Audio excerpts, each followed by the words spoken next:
मुख्य दरवाजापासून आत आल्यानंतर आपल्याला काळाकोट दरवाजा लागला। त्या दरवाजातून आपण आतमध्ये आल्यानंतर आपण बऱ्याच ठिकाणी असे अनेक बुरुज बघितले जे किल्ल्याच्या सुरक्षिततेसाठी, किल्ल्याच्या सुरक्षिततेच्या दृष्टिकोनातून बांधण्यात आलेले असावेत। आणि या प्रत्येक बुरुजांवर या ठिकाणी मोठमोठे तोफ या किल्ल्याच्या संरक्षणासाठी बांधण्यात आलेले आहेत। तर त्याच्यापैकी या बुरुजावरती एक अभेद्य अशी आणि किमान 1000 किलो, अंदाजित 1000 किलो किंवा त्यापेक्षा अधिक वजन असलेली ही तोफ या ठिकाणी आपण बघतोय। या तोफेचा वापर करत असताना मी आपणास थोडं जवळून दाखवतो। या तोफेवरती उर्दू भाषेमध्ये काही मजकूर लिहिलेला आहे, जो की मला उर्दू येत नसल्या कारणाने मी तुम्हाला सांगू शकत नाही। पण या ठिकाणावरून दारुगोळा आतमध्ये टाकण्यात यायचा व त्या तोफेच्या मागच्या बाजूला या ठिकाणी तोफेचा कान म्हणून प्रसिद्ध असलेली ही वात या ठिकाणावरून असायची व या वातेला या ठिकाणी जो सुरक्षाकर्मी असेल किंवा जो सैनिक असेल तो बत्ती द्यायचा। बत्ती दिल्यानंतर ज्या दिशेला या तोफेचं रोख असेल त्या ठिकाणी तोफमारा केला जायचा। म्हणजे शत्रू जर मुख्य दरवाजातून आला, काळाकोट दरवाजापर्यंत आला असेल तर अंदाजित या तोफेची क्षमता मुख्य दरवाजापर्यंत मारा करण्याची एवढी तर निश्चितच असेल, असं या ठिकाणी आपण अंदाज बांधू शकतो। या बुरुजावरून किल्ल्याचा अतिशय मनमोहक असा आनंद आपल्याला या ठिकाणी घेता येतो। किल्ल्याच्या बाजूला बसलेला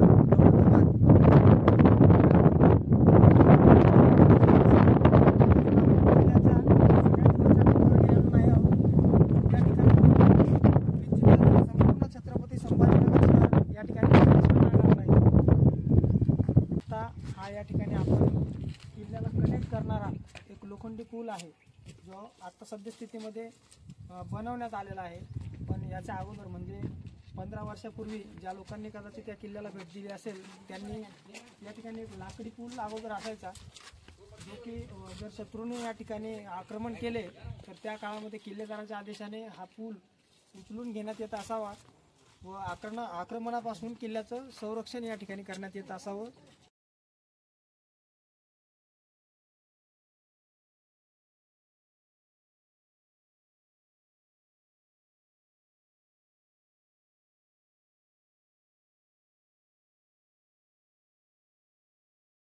या ठिकाणी हे पाणी किल्ल्याच्या चारी बाजूंनी आहे आणि हा एकच मार्ग होता जो किल्ल्याला कनेक्ट करायचा, जेणेकरून अगर जेव्हा हा किल्लेदाराच्या आदेशाने लाकडी पूल उचलून घेतल्यानंतर कुठलाही शत्रू किल्ल्यावर पोहोचू नये, जेणेकरून म्हणजे स्विमिंग वगैरे करून, तर त्यासाठी इथं पाणी असल्यामुळं सुरक्षिततेच्या दृष्टिकोनातून या ठिकाणी मगरी आणि विषारी साप या ठिकाणी सोडण्यात आलेले असायचे।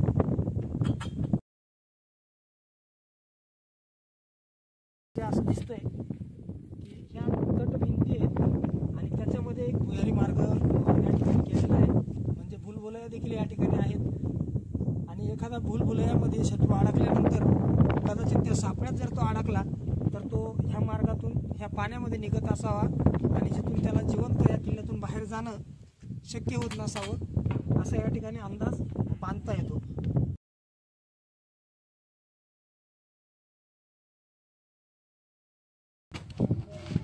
आता तत्कालीन लाकडी पूल जो आजच्या पर्यटकांच्या दृष्टिकोनातून लोखंडी पूल बनवला आहे, त्यामधून समोर आल्यानंतर हा आपल्याला अंधेरी मार्ग या ठिकाणी बघायला मिळतो, जो की थोडंसं भुयारी असल्यासारखा अनुभव नक्कीच आपल्याला या ठिकाणी आल्यासारखं वाटतो। आतमध्ये देखील अतिशय उत्कृष्ट प्रकारचं बांधकाम या ठिकाणी केलेलं आहे व तत्कालीन परिस्थितीमध्ये बनवलेले सागवानाचे दरवाजे देखील आपण आजही या ठिकाणी बघू शकतो।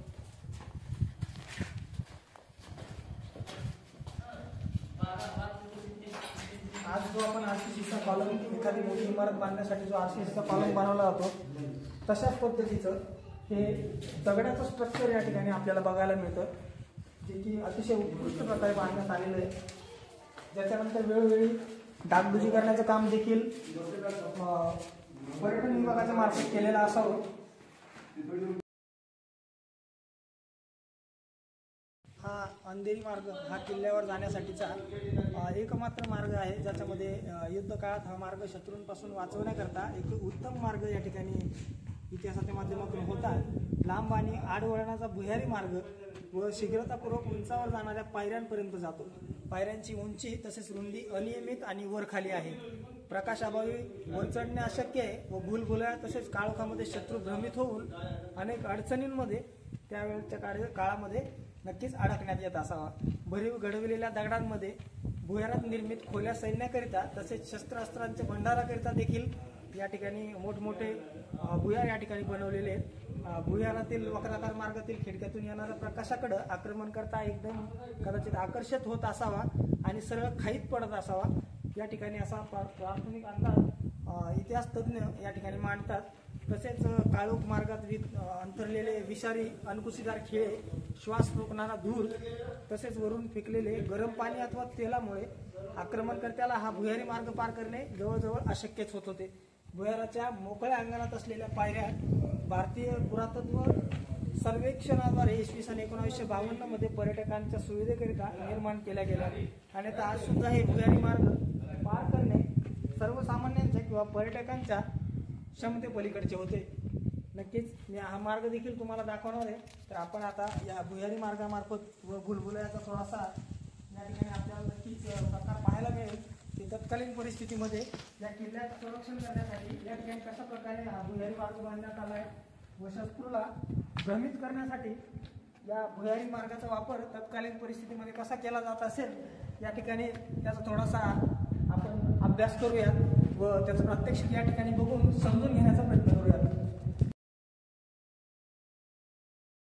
या ठिकाणी आतमध्ये आल्यानंतर काही पायऱ्या चढल्यानंतर या ठिकाणी भ्रमण करण्यासारखं या ठिकाणी हे होतंय की समोरून सूर्याचा प्रकाश येतोय व इकडेही जाणाऱ्या पायऱ्या आहेत इकडेही जाणाऱ्या पायऱ्या आहेत व योग्य मार्ग कुठला आहे हा निश्चितप्रमाणे आपण या ठिकाणी सांगू शकत नाही आणि शत्रू या ठिकाणी भ्रमित होऊन अनेक अडचणींमध्ये अडकल्याशिवाय तत्कालीन परिस्थितीमध्ये राहत नसावा. देशातूनच नव्हे तर विविध राज्यांमधून व विविध देशांमधून या ठिकाणी किल्ल्याला पर्यटक भेट देत असतात. या ठिकाणी एक इंटरनॅशनल पर्यटक देखील या ठिकाणी आले. आपण त्यांच्याशी बोलून त्यांचा अनुभव या ठिकाणी जाणून घेण्याचा प्रयत्न करूया. कॅनडा. तर मित्रांनो, कॅनडावरून या किल्ल्याचं आकर्षण असलेले पर्यटक या ठिकाणी आपल्यासोबत आहेत.